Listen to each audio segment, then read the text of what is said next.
Hello everyone, আমি Sangeeta West Bengal উত্তর 24 পরগনা থেকে আমার আরও একটি নতুন ব্লগে আপনাদের স্বাগত জানাই। আপনারা কে কোথা থেকে আমার ব্লগটা দেখছেন অবশ্যই কমেন্টে জানাবেন। আজকে আর সকাল থেকে নয়, বিকাল থেকে আমি আমার ব্লগটা স্টার্ট করলাম। সবাই সঙ্গে থাকুন আর সেই সবজি দেখতে। তো বাচ্চাদের চেঁচামেচি শুনে বাইরে আসতেই দেখি কয়েকটা বাচ্চা আমের গুটি কোড়াতে এসেছে। এখন গাছ থেকে আমের গুটিগুলো খুব ঝরে পড়ে যাচ্ছে, সেজন্য ওরা প্রত্যেক দিন দুপুর টাইমে এসে আমের গুটি কুড়িয়ে নিয়ে যায়। পাঁচিল দিয়ে এখন আবার চলে গেল বাচ্চাগুলো আমের গুটি নিয়ে।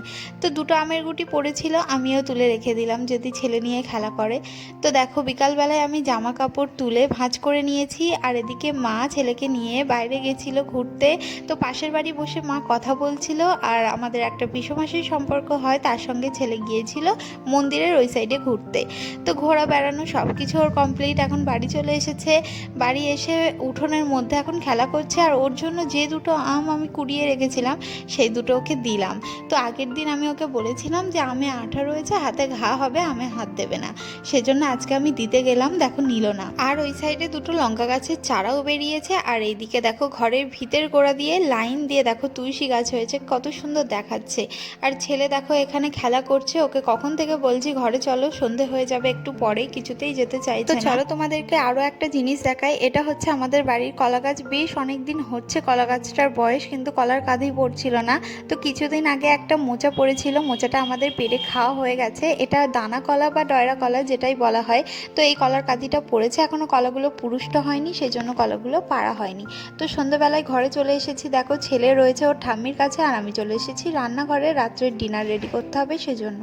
তো আমি আটাটাকে ভালো করে মেখে নিয়েছি, আর এখন বেলার জন্য রেডি করে নিচ্ছি। একটু পরে বেলা হয়ে গেলে তারপরে রুটিগুলো ছেঁকে নেব। তো আমি ফার্স্টে রুটিগুলো সবগুলো বেলে নেব, তারপরে একসঙ্গে সেঁকে নেব। অনেকে এরকম করে না, বেলতে বেলতে শাকে, তো কিছুটা বেলে নিয়ে আবার শাকে, তারপরে আবার বেলে আবার শাকে, এরকম করলে না আমার বাঁধা বাঁধা লাগে।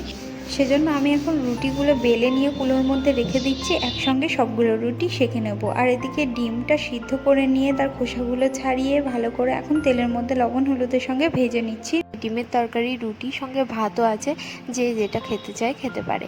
তো দেখো আমি ডিম আর আলুটা সিদ্ধ করে নিয়েছি, আর বয়েল করা ডিমগুলোকে আমি ভালো করে ছাড়িয়ে কড়াইয়ের মধ্যে সর্ষের তেল গরম করে 1 চিমটি লবণ আর একটু হলুদ দিয়ে ভালো করে ভেজে নিচ্ছি ডিমগুলো।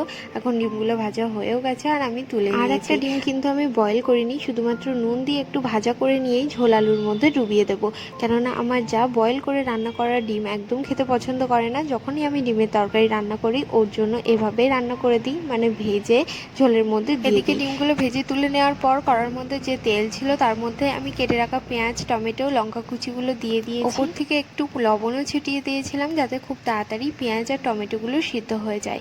তারপরে দেখো একটু ভাজা ভাজা হয়ে গেছে, এখন আমি গুঁড়ো মশলাগুলো দিয়ে দিচ্ছি। জিরে গুঁড়ো দিয়েছি, দিয়ে দিলাম হলুদ গুঁড়ো, আর দিয়ে দিচ্ছি লঙ্কা গুঁড়ো, আর দিয়ে দিচ্ছি আদা রসুনের পেস্ট।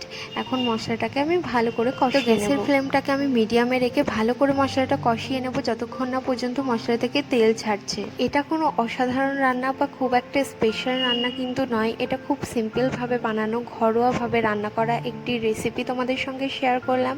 আমি যেভাবে ডিমের তরকারি অর্ডিনারিভাবে বাড়িতে বানাই সেভাবেই তোমাদের সঙ্গে শেয়ার করলাম।